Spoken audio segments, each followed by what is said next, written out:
Hey there, folks. I've gotten a lot of questions about triggers. So a lot of you use Glocks, a lot of you shoot Glocks. I do as well, quite a lot. And with the Glock performance trigger ending up being a little bit disappointing, a lot of people are saying, hey, what should I use? What do you buy? Like, whatever. All right, so there's a couple of solutions that I use.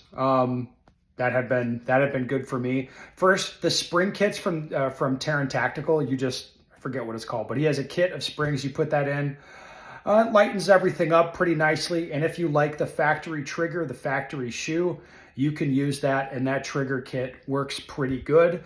In terms of weight, I don't know what it is, maybe 4 pounds. It's not crazy light. It's a little bit lighter.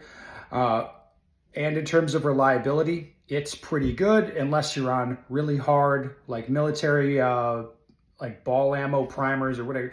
I mean, it has to be a pretty tough primer.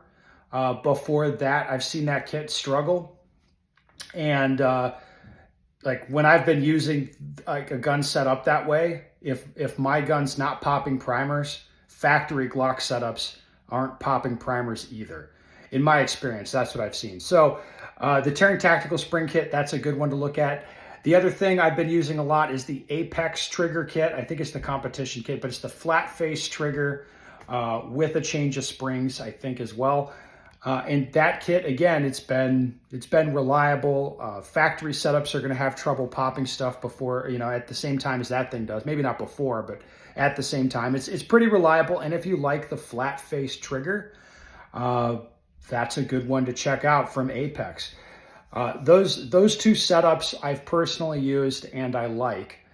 Again, and it's like, yep, they're nothing. They're not crazy, and they're not crazy in terms of how light they are. And if you want a competition setup, those might not be aggressive enough for you. If you want a really light trigger, I don't really use stuff like that too much, so it's not an issue for me. But if you're looking for aftermarket Glock triggers, those are the two places I'd start with.